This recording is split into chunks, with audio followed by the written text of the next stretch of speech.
Hello chefs, I'm here back again for another episode of Cooking with Chef Kane. As you can see, I'm trying a different camera angle out because I'm going to attempt to teach you some knife skills as we start off with lunch cookery today with this episode. All right, so what we're going to do is make a tortilla soup. And the reason I chose a tortilla soup is because there's a lot of knife skills involved with it. There's a lot of chopping. There's a lot of ways for us to practice our knife skills. We've gone all over this stuff in class, some of the safety aspects, but let's just review real quick. Okay, first things first, your knife, right? Always have a sharp knife. The sharper, the safer, right? Have I told you that before? So that the knife does all the work and you don't have to try as hard to get through your vegetables. All right, this is a honing steel. Just gonna give it a quick seal so I make sure, a quick hone, so I can make sure my knife is nice and sharp. All right, always make sure you wipe the blade of your knife off too before you get started. That feels very sharp. What I'm gonna be chopping up today, we're gonna go over a couple of different knife cuts. All right, one, we're gonna do julienne, okay? This is like a matchstick cut, very thin, usually 1.5 inches by 1/8 by 1/8. All right, so we're gonna julienne our red pepper. Not worried about the lime, that's for later for finishing. We're gonna go ahead and mince our garlic. I really like to use sliced garlic, but just to show you a mince, I'm gonna go ahead and use minced garlic. And then here's a complicated one. For the jalapeno, we're gonna go ahead and brunoise, which is like a micro dice, right? I think we've actually might have done this before. All right, and then the rest of the vegetables, the tomato, the onion, are gonna be chopped small diced, okay? The avocado is kind of with the lime, a little bit there for finishing. And then we have some green onions or scallions that we're just gonna chop up as well. And lastly, some chopped cilantro will be needed too.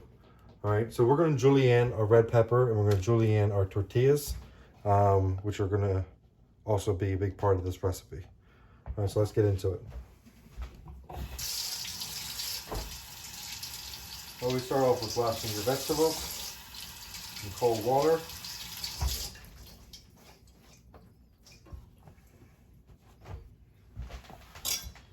Okay, and I'm just gonna fillet the outside of this, right? Getting strips of red pepper. Kind of leaving the seed pod intact.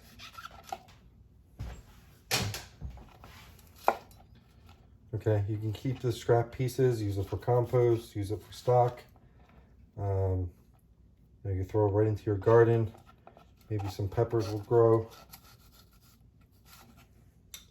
Who knows? Just clean up some of this pith here as well. All right, always a good idea to have some bowls for your mise en place and for your food waste.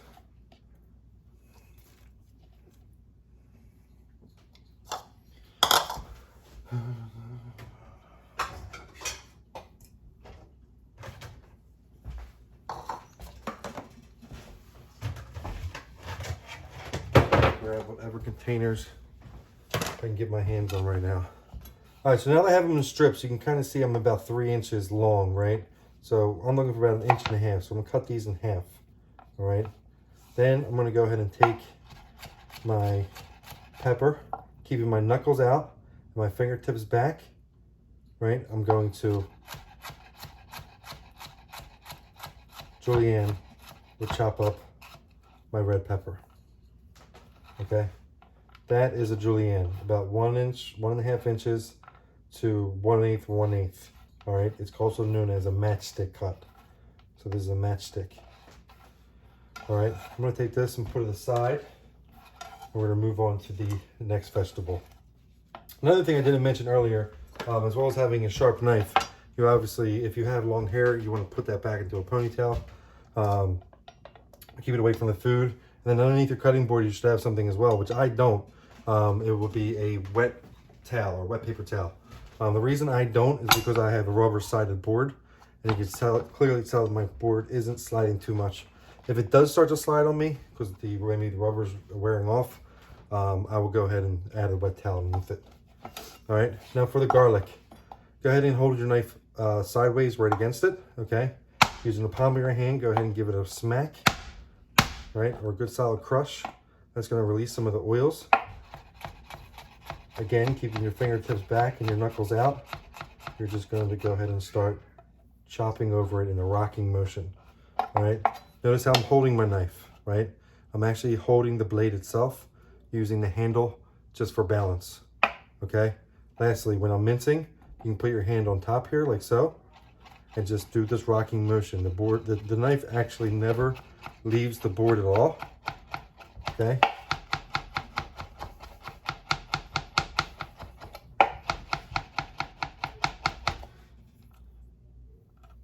And that is it for my minced garlic.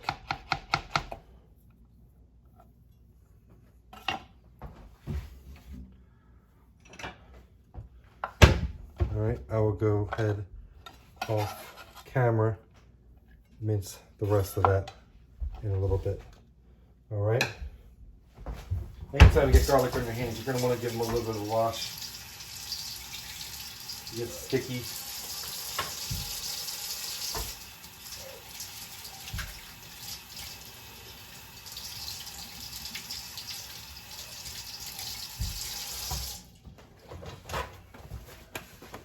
All right, let's move on to the next part of this, which I will go ahead and show you how to dice an onion. Don't worry about what my wife did here. She kind of cut the onion, a little quarter of it off. I'm cutting right through the root, and we all know why, right? Cut through the root because you want the root end to actually hold the onion in place. This other end, we don't really need. Put that in my waste bucket. Okay, the root end is staying intact.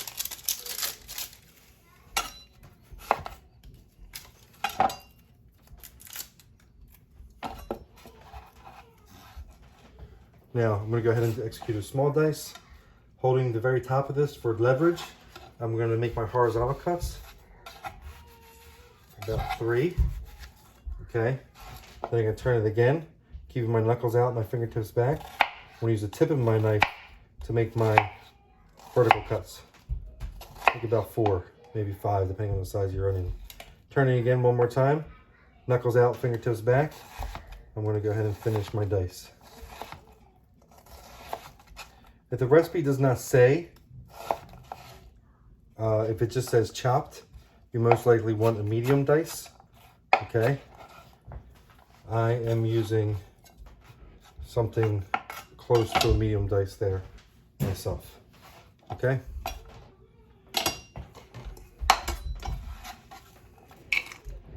That is your diced onion. Now, we're going to go ahead and get into the brunoise real quick because I hear my kids. They are awake from their nap. And we're going to try and rush through this a little bit. Again, just using the fillet of the skin of the jalapeno. The outside, I'm keeping the inside intact. As you can see in there, that is where all the capsaicin is. That's where all that hot pepper oil is. And we're going to discard that because I don't want my soup to be overly spicy. All right, but I want the flavor of the jalapeno.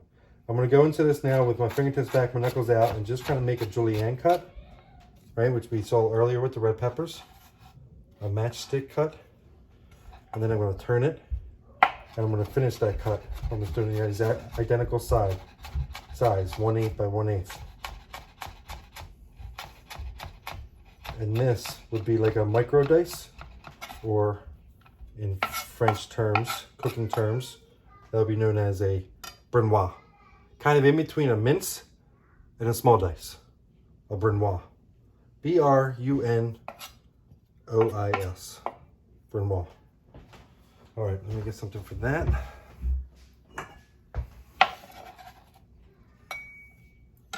Brunoise jalapeno. We'll finish that up a little bit. And then we have, lastly, our tomato, which there's 2 ways to go about this. If you really don't want any seeds at all, you would just fillet the outside, using the outside of the flesh. For this preparation, since it is a soup, I don't mind the seeds as much. So I'm gonna go ahead and cut this in half and almost treat it like an onion. Cut it in half with the flat side down so that you don't slide around. Cut horizontal. Cut your vertical. Turn it.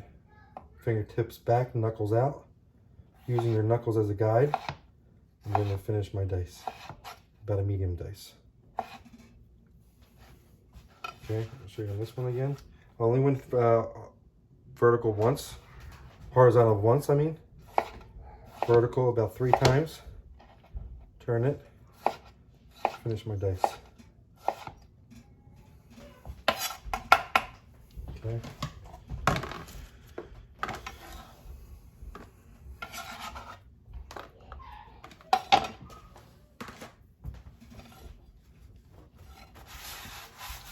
Get some of that tomato juice off of my board. Work clean and efficient.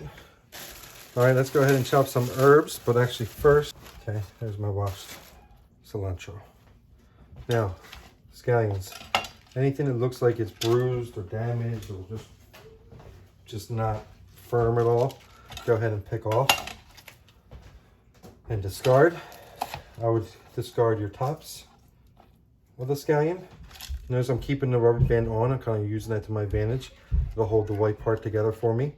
And again, fingertips back, my knuckles out. I'm just going to go ahead and do that rocking motion that I was doing earlier.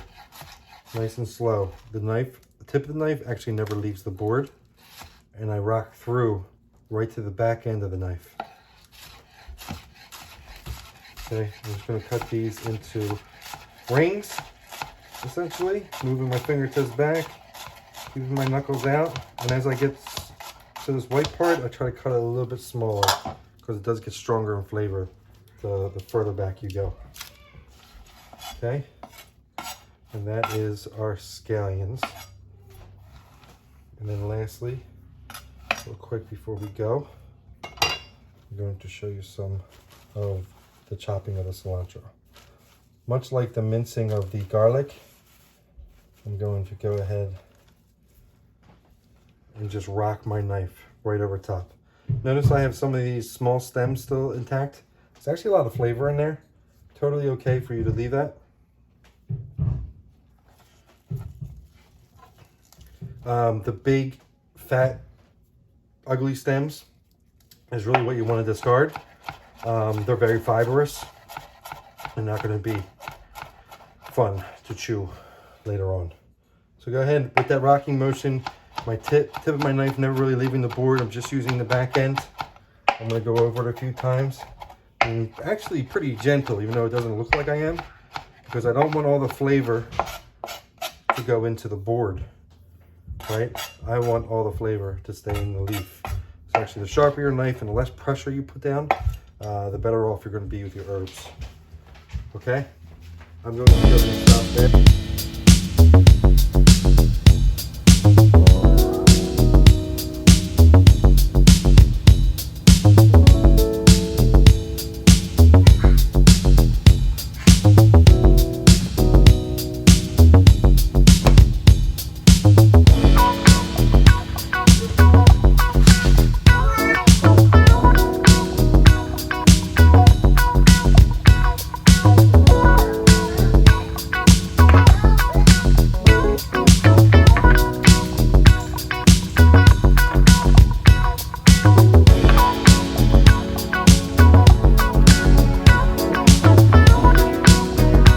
Okay, chefs, we're back. I'm going to try and get through this quickly.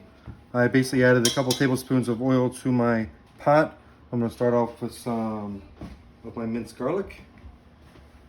Give that a little head start.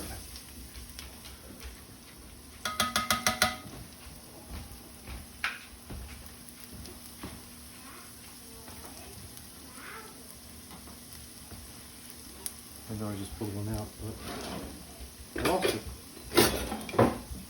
Oh, it's up here.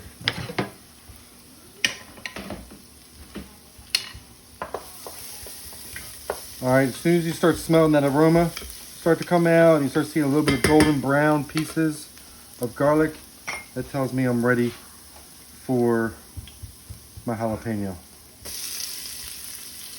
Jalapeno in next. And we get all that flavor extracted and into the oil. Okay, we go with my onion. Next, give that a bit of a saute.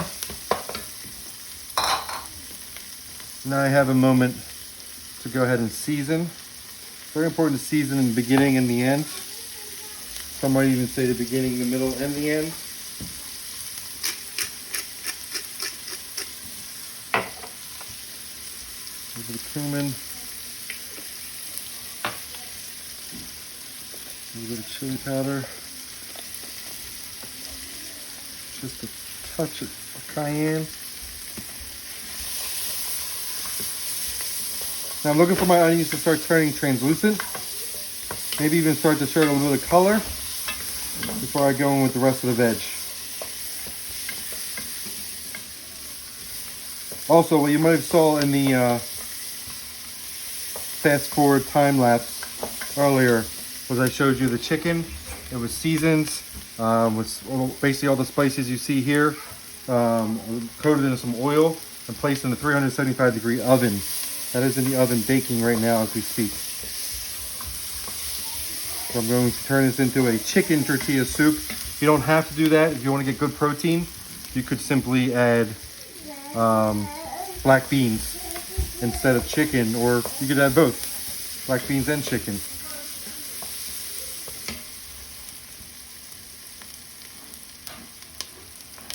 All right, now I'm going to go ahead with my julienne red peppers next.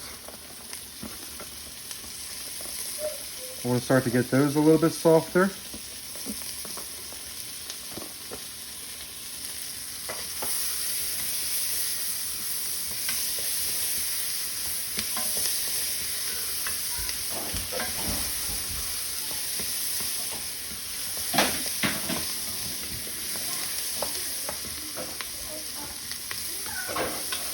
Doing all this on high heat. Now I'm just starting to turn my heat down a little bit. One, because I want you to be able to see this, and I feel like the steam's getting out of control. And two, I want to start sweating my vegetables a little bit. I want some of the juices and flavors to start to come out. High heat doesn't really allow for that. Okay, so we're going to go ahead and let this sweat at a little slightly above medium right now.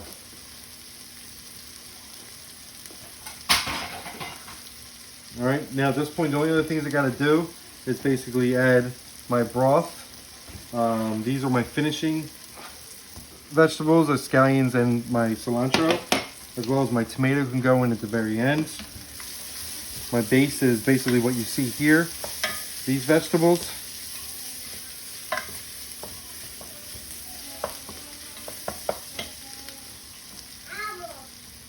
And then I know you're asking yourself right now, where do the tortillas come into play? What we're going to do with these is actually fry them, okay?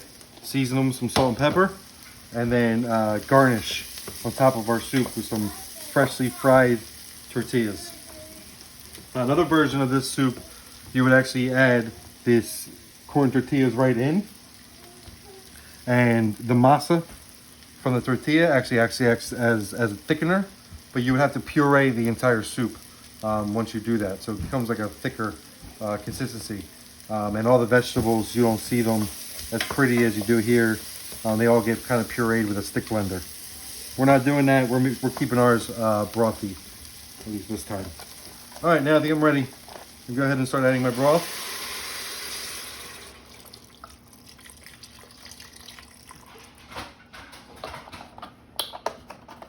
Not really measuring here, just adding a couple cups of broth.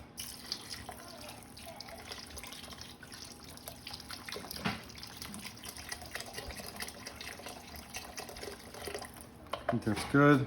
I only have a family of, well, really 3.5. Is my 2-year-old and my 4-year-old don't really eat anything. All right, at this point, we'll turn my heat back on because I want to bring it to a boil. Let this simmer for a little bit. All right, now is a good point for me to add my tomato products. So I'm gonna add my diced tomatoes.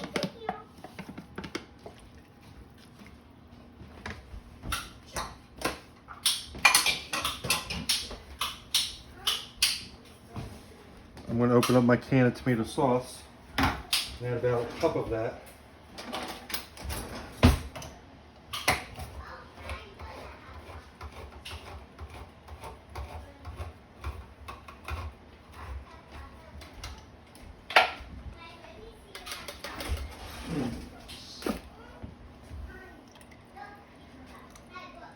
Okay, maybe about half a can of tomato sauce.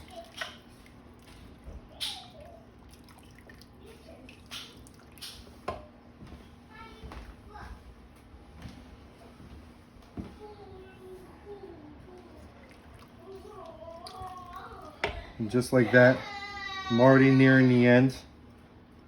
Just kind of waiting for it to come to a boil. So I'm going to add my cilantro.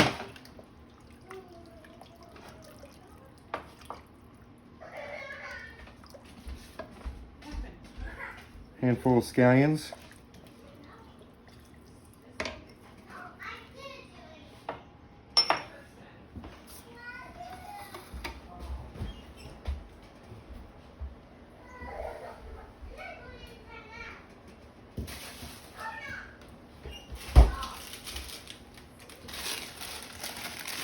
A little bit of frozen corn, because why not? It's hard to get fresh corn these days.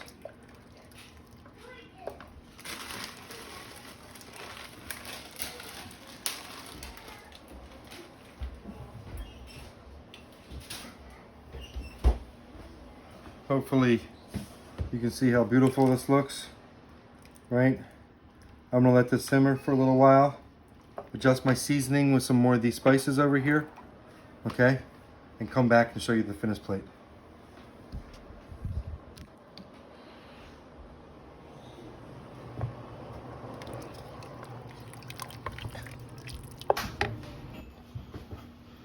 Okay, we're back. The soup, as you can see, is simmering, and I have my pot of oil over here getting hot. I'm gonna show you a quick way to fry some tortillas for our garnishing. Another thing I failed to mention earlier was the lime that I added in to the soup, about half a lime. You can garnish with more later. We're also going to finish with a avocado as well. All right, so one way to test your oil, because if you're like me, you don't have a thermometer that gets up to 350 degrees, at least not here in your home. So what I'm going to do instead is I'm going to drop a little piece of tortilla in the oil. If you start seeing little bubbles surround the tortilla and it float to the top rather quickly, that means you're hot enough to go. If you are smoking, and this seems obvious, but if you are at a smoking point, then that means it's time for you to turn your heat off and take the pan off the heat before it catches fire. Okay? Daddy, come get me! You can play with it. Oh no, it's this. No, Maddie. Mommy needs this. Oh no, it's... Now it's started to turn a little bit brown. It's telling me that it is ready. So we can do a bit at a time. Should get some bubbling and some action. It's kind of more along the lines of what we're looking for.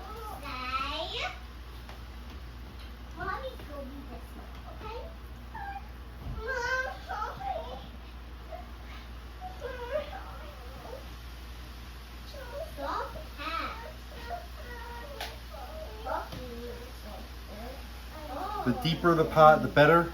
Less likely for your oil to kind of spill over the sides. I'm kind of wigging it because I just kind of know what I'm doing with a shallower pot. And also because this is all I have.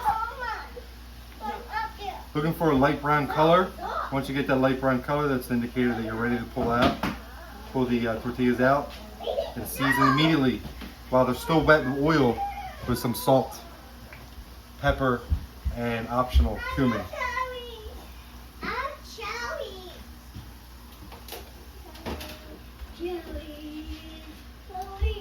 Give me fork. Give me fork.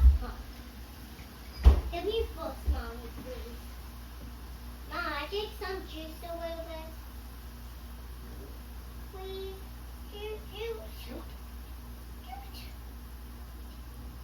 Can you imagine this girl with Shirley Temples?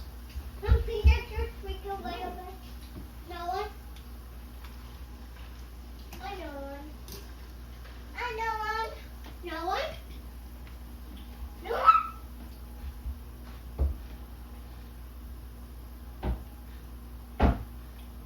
No one. No Too one. much sugar. One more.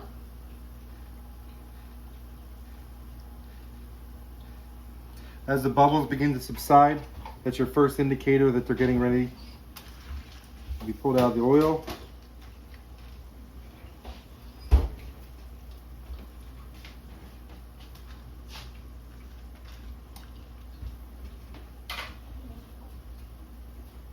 That's going in my tummy.